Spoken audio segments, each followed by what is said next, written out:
नमस्कार दोस्तों। आज हम बात करने जा रहे हैं अंग्रेजी साहित्य के एक ऐसे मास्टरपीस की जिसने भाषा को हमेशा हमेशा के लिए बदल दिया। जी हाँ, हम बात कर रहे हैं जेफरी चौसर की द कैंटरबरी टेल्स की।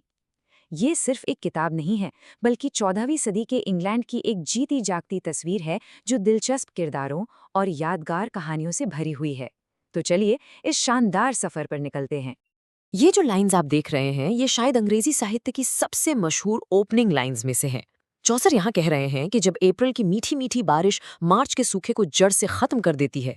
सोचिए, वसंत का वो खूबसूरत मौसम जब हर तरफ नए पत्ते और फूल खिल रहे होते हैं, तब लोगों का मन भी घूमने को, यात्रा पर जाने को करता है। और ये माहौल एक तीर्थ यात्रा के लिए बिल्कुल परफेक्ट है। तो चलिए जरा माहौल को समझते हैं। ये कहानी हमें ले जाती है 14वीं सदी के इंग्लैंड में। एक ऐसा जमाना था जब समाज कई वर्गों में बटा हुआ था।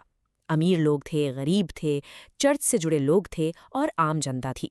और चौसर हमें ठीक इसी समाज के बीच ले जाते हैं, जहां हर तबके के लोग एक साथ मिलकर एक सफर पर निकले हैं। कहानी का जो सेटअप है वो बहुत ही सीधा साधा है। 29 तीर्थयात्री हैं जो लंदन की एक सराय में इकट्ठा हुए हैं। और उनका मकसद क्या है? उनका मकसद है कैंटरबरी जाकर सेंट थॉमस बेकेट के मकबरे के दर्शन करना। उस जमाने में ऐसी तीर्थयात्राएं एक बहुत बड़ी धार्मिक घटना मानी जाती थी। लोग अपनी आस्था के लिए, अपने पापों से मुक्ति पाने के लिए या फिर किसी चमत्कार की उम्मीद में ये सफर तय करते थे। लेकिन चौसर का इरादा सिर्फ एक तीर्थयात्रा की कहानी सुनाना नहीं था। असल में ये यात्रा तो बस एक फ्रेम है, एक बहाना है। इसके अंदर वो 14वीं सदी के पूरे समाज की एक तस्वीर बना देते हैं। इस ग्रुप में आपको एक बहादुर नाइट भी मिलेगा, तो एक भ्रष्ट चर्च का अधिकारी भी, एक पढ़ा लिखा स्टूडेंट है, तो एक मजाकिया और बेबाक औरत भी। मतलब ये उस दौर के समाज का एक जीता जागता स्नैपशॉट है। चलिए अब कुछ किरदारों से मिलते हैं और शुरुआत करते हैं द प्रायोरीज से। इनका नाम है मैडम एग्लेंटाइन और ये एक नन है। अब यहाँ एक बात पर गौर कीजिएगा।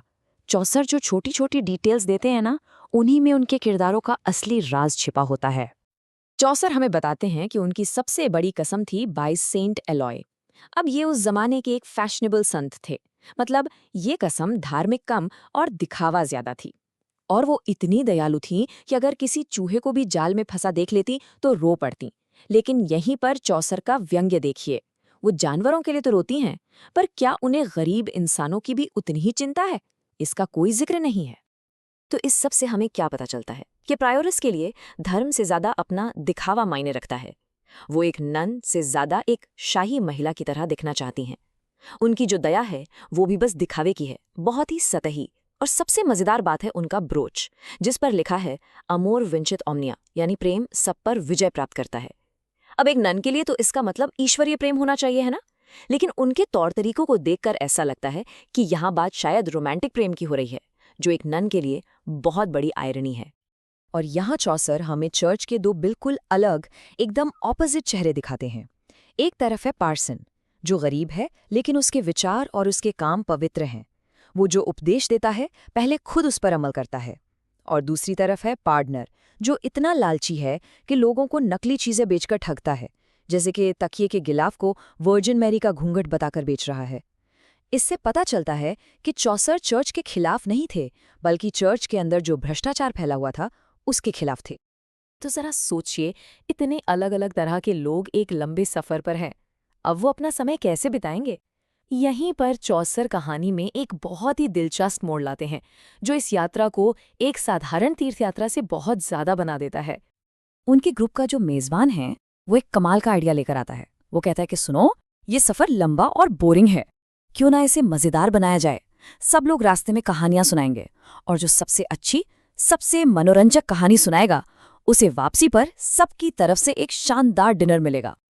तो खेल के नियम बड़े सीधे थे। कैंटरबरी जाते हुए हर तीर्थयात्री 2 कहानियां सुनाएगा और फिर लौटते हुए 2 और। मेजबान खुद जज बनेगा और जो जीतेगा उसे इनाम में बाकियों के खर्चे पर एक मुफ्त डिनर मिलेगा। ये जो स्ट्रक्चर है, इसने चौसर को एक ही किताब में ढेरों अलग अलग तरह की कहानियां और आवाजें शामिल करने का मौका दे दिया। और इसके बाद जो कहानियों का सिलसिला शुरू होता है वो बस कमाल है। हर कहानी उसे सुनाने वाले का आईना है। आपको यहाँ हर तरह की कहानी मिलेगी, रोमांटिक, कॉमेडी, धार्मिक, और हर कहानी एक नई दुनिया का दरवाजा खोलती है। अगर आपको इस किताब की रेंज देखनी है तो बस पहली 2 कहानियों को देख लीजिए। सबसे पहले एक सम्मानित नाइट सम्मान और प्यार की एक बहुत ही गंभीर और आदर्शवादी कहानी सुनाता है, और ठीक उसके बाद नशे में धुत मिलर एक मजेदार थोड़ी अश्लील कहानी सुनाता है एक मूर्ख बढ़ई और उसकी पत्नी के बारे में। ये जो जमीन आसमान का फर्क है ना, यही इस किताब की खासियत है। तो अब सवाल ये उठता है कि आखिर 600 साल बाद भी हम इस किताब को क्यों पढ़ रहे हैं? इसमें ऐसा क्या खास है जो आज भी रेलेवेंट है? चलिए चौसर की इस स्थायी विरासत को समझते हैं। देखिए, वजहें कई हैं और सब एक से बढ़कर एक। पहली बात, ये किताब 14वीं सदी के समाज का एक जीता जागता आईना है। दूसरी, चौसर व्यंग और हास्य के उस्ताद थे, और ये किताब इसका सबसे बड़ा सबूत है। उन्होंने ऐसे किरदार बनाए जो आज भी हमें बिल्कुल असली लगते हैं। लेकिन शायद सबसे बड़ी बात, उन्होंने उस जमाने की शाही भाषाओं यानी लैटिन या फ्रेंच को छोड़कर आम लोगों की भाषा मिडिल इंग्लिश में लिखने की हिम्मत की। इसी एक कदम ने अंग्रेजी को एक साहित्यिक भाषा बना दिया और चौसर को हमेशा के लिए फादर ऑफ इंग्लिश पोएट्री का खिताब दिला दिया। चौसर की दुनिया भले ही 600 साल पुराने हों, लेकिन उनके किरदार, क्या वो आज भी हमें इंसान के स्वभाव के बारे में बहुत कुछ नहीं सिखाते?